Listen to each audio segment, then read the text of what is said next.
I love Hank Guenther. I love his brother, Ron Guenther, and we're blessed to have had both of them, be at North Central College, because this place, North Central College, would not be what it is today without Hank Guenther and Ron Guenther. When Hank Guenther arrived at North Central College to coach football, the program had less than 40 players and had won just one game in 3 years. But then athletic director Al Carius thought Hank could turn things around. He certainly had the dualism of mind and body, but I think his real gift went much, much deeper. His ability to connect with his student athletes at a much deeper level, at what I'd call the spiritual level. He could understand their basic character and really worked at that level to really motivate them. Hank spent 3 years recruiting student athletes, and in 1975, his brother Ron Guenther joined him as co-head coach. That season returned a 5-3-1 overall record. Ron would go on to become the director of admission. He was very creative, very entrepreneurial in developing programs and new marketing approaches in admissions.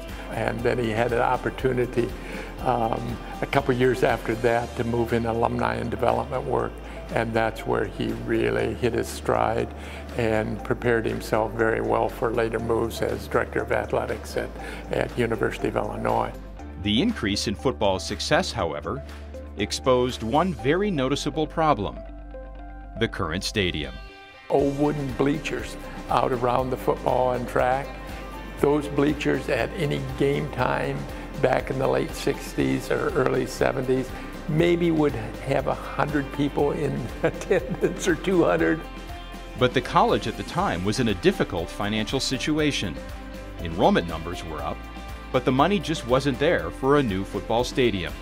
I know that I went to a divisional meeting and heard our divisional chairperson, Dick Thurston, and he wasn't kidding. Made a shocking statement. He said, we do not have enough money at this time to buy chalk. And he meant it. And then, a racetrack in Carpentersville closed. North Central College could have the grandstand, but only if they could move it to Naperville in 3 weeks. So we went up, and with trucks really donated by Don Deachin, and with the help of our student workers, football players, anybody that would help, faculty members, administrators, everybody else, and went up there and took the structures down, brought it down here, and built our own stadium. And they built this stadium that was basically an iron and steel stadium. They put it back together, and that was really the start of changing the culture for North Central College athletics. Both Guenthers and the entire North Central College family never stopped to think that this couldn't be done. They went forward with enthusiasm and hope, turning the football program, the facilities, and the college itself into a contender. I've been involved in higher education administration for over 50 years. But of all the people I've hired, Ron Guenther, I can say unequivocally, is the best person I ever hired. The real spearhead was Hank Guenther in that whole project to pull it together. And in the process, again, he saved football, he helped save the athletic department, and in my opinion, he helped save North Central College.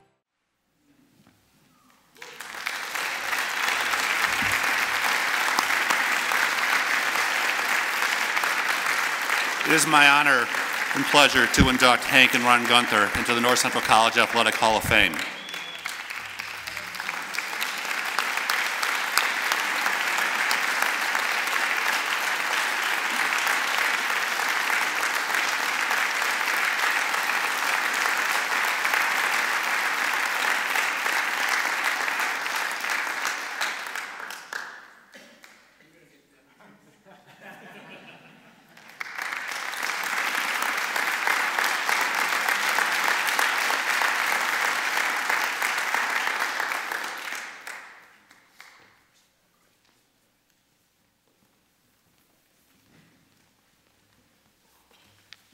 Well, we obviously did not get to see that before today, so you get a little emotional looking at it and remembering some of those things. Ron and I have had a lot of fun the last 2-3 months telling the stories that cannot be told in public. So I've been in these situations before, and always the recipient sometimes remembers to remember someone and then most often forgets. So after 49 and almost 49 years of marriage, I'm going to thank my #1 cheerleader, Joan, for sticking with me and always supporting me. See, now I'm off the hook for that part. And I have one of my children here too, my son. You know, as a man of faith, I do believe in miracles.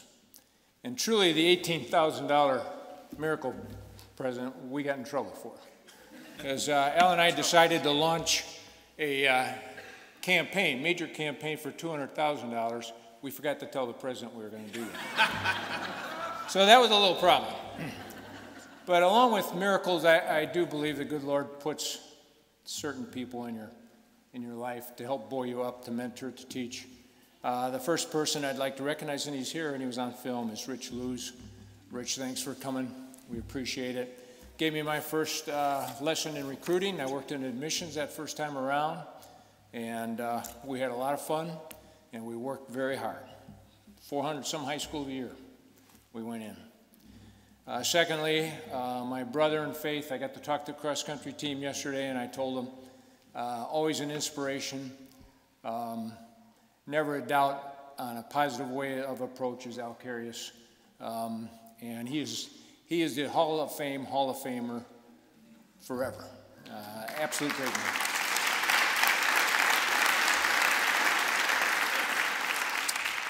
And when I took this job and interviewed with Dr. Arlo Schilling, and I heard he and Al discussing it, was in July, I only asked for 2 things, and they weren't things. My first 2 original coaches, Tom Minzer's here, raise your hand, Tom, and Coach Jim Covert.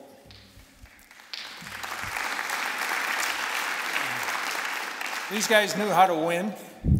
They were a warrior and a gladiator. Here's my warrior and there's my gladiator. And we took it on. And it said 30 to 40, but I know when we went to Augustana, we had 23 kids cowering in the locker room. And I held the doors shut so they didn't have to see 8 teams of 11 come out on the field at Augie. And then we opened the doors, and the whole other sideline, Rick, I think Rick was you were one of those guys. But I never saw the front of your jersey. I only saw the back, because he was always scampering to the end zone. But 2 great buddies, team members at ISU, we knew how to win.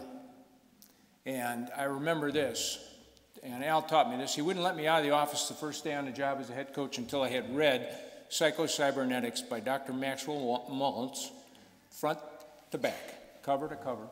And then he quizzed me on it. How many days does it take to make a habit? We got any cross-country guys here? 21 days, right? Well, Al was the epitome of power of positive thinking.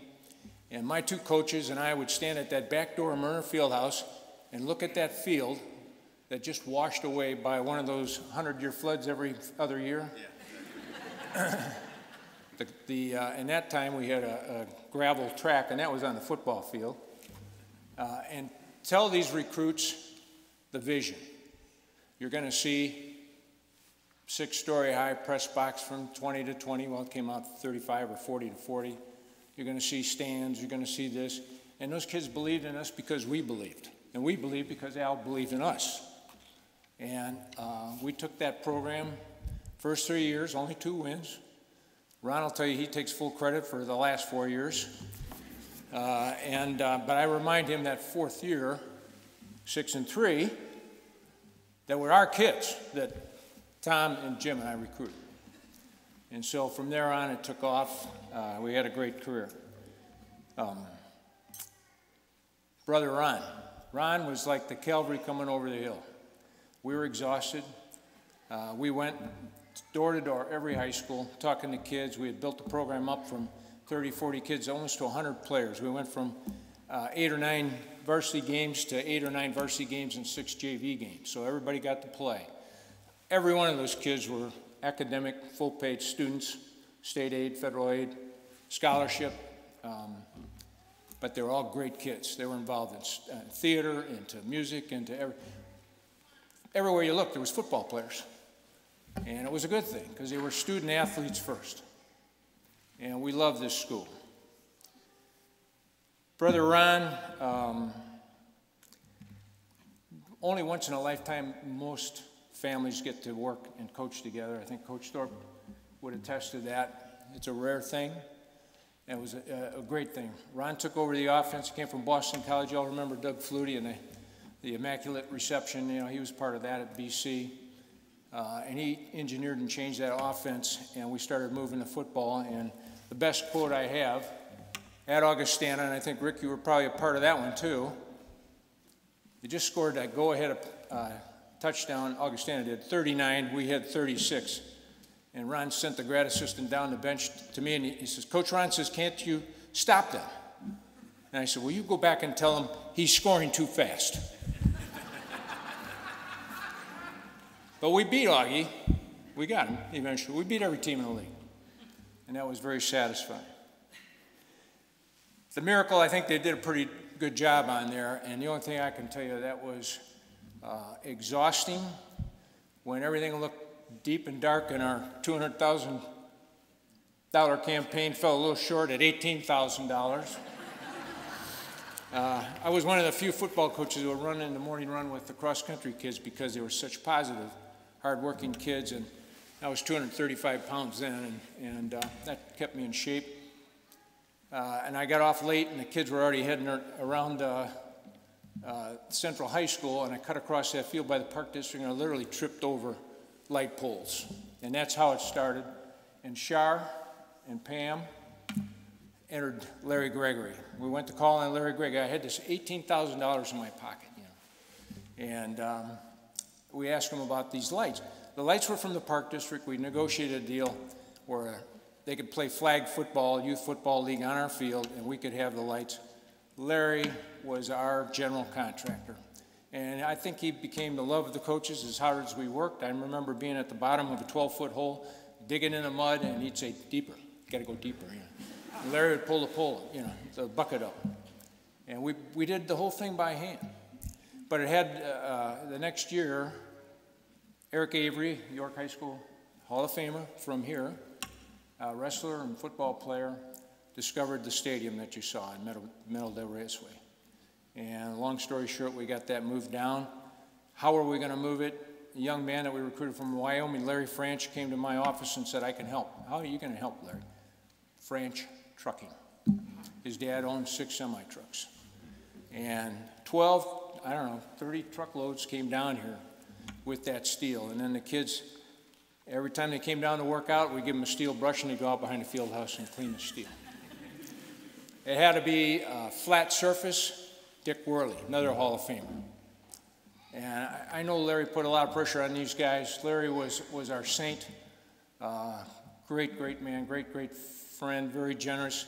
He got Dick Worley down here to bring the road graders. Every Friday night, the road graders, the earth movers would be parked on campus down in South Campus, and the coaches would get on them, and we'd reshape the entire South Campus area.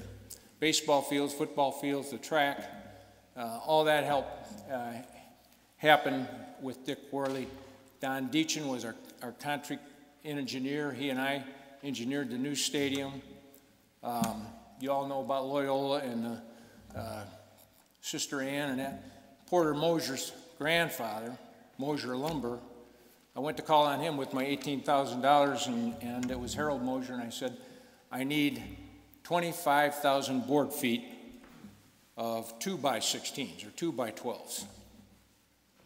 He said, well, okay. I said, but I got this $18,000. He said, you're about $40,000 short. So Larry asked me to leave the room. Larry came out and he says, put that check away. They'll deliver the lumber tomorrow. And the last thing I guess I would tell you is throughout that summer, Joan would come out down with her 2 oldest kids and watch the construction, and we'd have lunch in the start of the stadium. We worked and worked.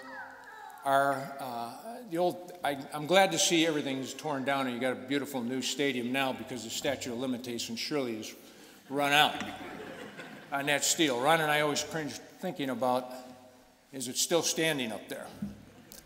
But the 100 plus student athletes, not just football players, women, anybody that was involved in athletics, the cross-country guys, anybody. We had to get that stadium done by homecoming.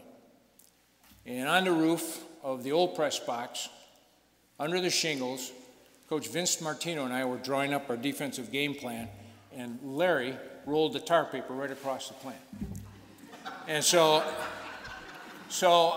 we had to get a pad of paper and roll the paper back, and Larry was so mad at us because we were slowing him down, to copy the game plan. But we got the roof on, we had our homecoming game under the lights, it was fantastic. I will say that reviewing this and thinking of this, this is, after 40 years of professional life, first 10 here, and then throughout State Farm Insurance Companies, it's coast to coast. This is probably the most humbling and most wonderful experience I've ever had was my time at North Central College. There's just nothing like it. But the camaraderie of the coaches and the players, and to face adversity and overcome it, it's more than a spiritual experience. It's just incredible. So with all of that, I am deeply in debt, and I thank you for the honor and the privilege to speak with you this morning. Thank you.